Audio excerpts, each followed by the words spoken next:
I always say the lake has two moods, peace and warning. That morning, it looked peaceful. The kind of peaceful that makes your heartbeat slow down. Mist gliding across the surface, birds hopping between pine branches, and the cool smell of mountain water drifting through the air. My family's old cabin sat right at the shoreline, quiet, sturdy, and older than half the people in our HOA. I had just poured myself a cup of coffee when I heard tires crunching down the gravel path. Not the sound of someone visiting, no. This was the slow, self-important kind of driving that announced a problem before it arrived. A black SUV rolled into view, sleek, polished, wrong. And even before it stopped, I knew who it belonged to. Karen. HOA president, self-proclaimed ruler, self-trained lawyer, full-time menace. But today wasn't about her. The back door of the SUV flew open and out jumped her son, Tanner, in neon shorts, designer flip-flops, and an attitude so loud it practically echoed off the lake. He didn't wave, didn't smile, didn't even pretend to be respectful. He marched right up to my porch and slapped his knuckles on my door like he was checking into a hotel. "Yo," he said, chewing gum like it owed him money. "My mom said you gotta give me your cabin for the weekend. We're throwing a lake party." The lake's mood shifted. Peace to warning. I opened the door slowly, hoping I misheard him. Spoiler, I didn't. Tanner leaned against the doorframe as if my home was background decoration. "Yeah, so, we need the space. My friends are flying in from the city, pool party vibes. Dude, this cabin is perfect." "It's not a pool," I said calmly. "It's a lake." "Whatever," he shrugged. "Same thing." His confidence wasn't natural. It was inherited, and it didn't take long for the queen herself to make her entrance. Karen stepped out of the SUV with a clipboard tucked under her arm like she was entering a board meeting. "Good morning," she said in the fakest sweet voice ever invented.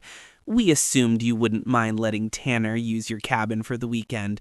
You're hardly here anyway." "Assumed?" I raised an eyebrow. "It's for the community," she insisted. "These gatherings build character for our youth." Character? The only thing Tanner built was a record of complaints, loud music, vandalism, and one attempt at setting up a DJ booth in the HOA garden. I set down my coffee mug. "Karen, my cabin is not available." Her smile didn't move, but her eyes hardened. "The board voted last night. Temporary use of your cabin is approved." "Oh," I smiled back. "Interesting. Because as chief of police, I'm supposed to be notified of every HOA board meeting, and I wasn't." The fake sweetness cracked for half a second. Tanner scoffed. "Look, man, just give us the keys. I already invited people." "You invited people to a cabin you don't own?" I asked. "That's how things work. Mom handles the boring stuff. I handle the fun stuff." Karen nodded confidently. "So we'll take the cabin now." They forgot one thing. Permission is not a suggestion. Tanner clapped his hands together. "All right, Mom, help me grab the bags. We're moving in." "Stop." I said it calmly, but my voice cut through the air. Both of them froze. "Let me be very clear," I continued. "You are trespassing on private property." Karen blinked rapidly. "Excuse me? This is within HOA jurisdiction." HOA doesn't override state law, and state law says you can't force entry or occupancy onto private property. Karen's fake composure flickered. Well, the HOA manual gives us authority." "No," I corrected. "It gives you guidelines, suggestions, not power." Tanner groaned dramatically. "Dude, quit being difficult. It's just a house." "Cabin," I corrected, again. "That belongs to my family." He rolled his eyes so hard, I'm surprised they didn't fall out. Whatever. Look, I posted the party invite on social media already. People are coming. Karen stepped in, whispering loudly enough for the trees to hear. Just give him a chance. He's a good boy. He just needs space. Space? Tanner needed supervision, not space. Karen, I said, this conversation is over. You and your son need to leave. But then, because entitlement never knows when to quit, Tanner shoved past me and tried to walk inside the cabin. Bad move. I grabbed his arm, not hard, just enough to stop him, and he spun around like I'd assaulted him. "Yo, you can't touch me. I'll tell everyone you attacked me," he yelled. Before I even had time to respond, another SUV turned the corner, music blasting, teenagers yelling, phones out. Clearly Tanner's party advance team. Karen beamed. "See, they're arriving, so it's settled." "No," I said, and this time my badge spoke before my mouth did. I stepped forward, voice steady but firm. Everyone stop right where you are. The kids climbing out of the SUVs froze mid-step. A few lowered their phones. A couple whispered, is that? Yep, Tanner muttered bitterly.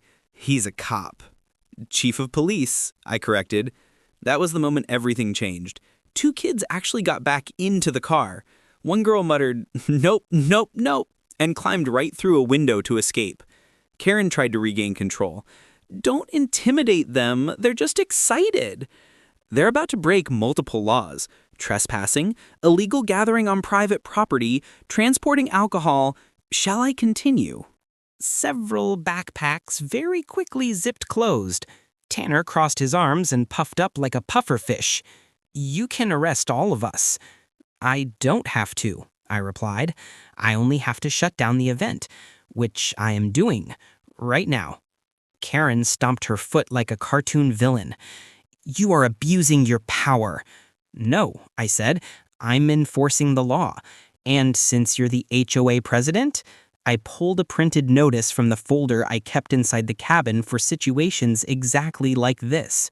"You'll be receiving a formal complaint with the county for unauthorized meetings, misuse of HOA authority, and coercion." Karen's jaw dropped. "And Tanner," I continued, turning toward him, "I suggest you delete that party post unless you want to be responsible for every person who shows up here thinking this place is available." His confidence evaporated instantly. So the party's canceled?" "Yes," I said, "because it was never happening." The lake was silent again. Quiet. Steady. Watching justice settle like mist on the water. The kids retreated to their cars. Engines started, doors slammed. Within minutes, the road cleared, leaving only Karen and Tanner standing there, 2 defeated royalty members without their kingdom. Karen pointed a shaking finger at me. "You'll regret this. The HOA will hear about it." "They will," I agreed. "From me." Her face twisted, but she had lost her audience, her leverage, and her false power. Tanner kicked a rock across the gravel, sulking like someone had stolen his toys. "Come on, Mom," he snapped. "Let's go." They climbed back into the SUV, but not before Karen gave me one final glare, the kind meant to intimidate. Too bad intimidation only works on people who aren't holding a badge. The SUV peeled away, spraying a bit of dust that settled harmlessly at my feet. Finally, silence returned. I walked back up the porch, picked up my now cold coffee, and looked out at the lake. Peaceful again. Warning phase over. Some people learn lessons through conversation. Others learn through consequences. And some, like Tanner and his HOA mother, learn when the chief of police stands in the doorway of the thing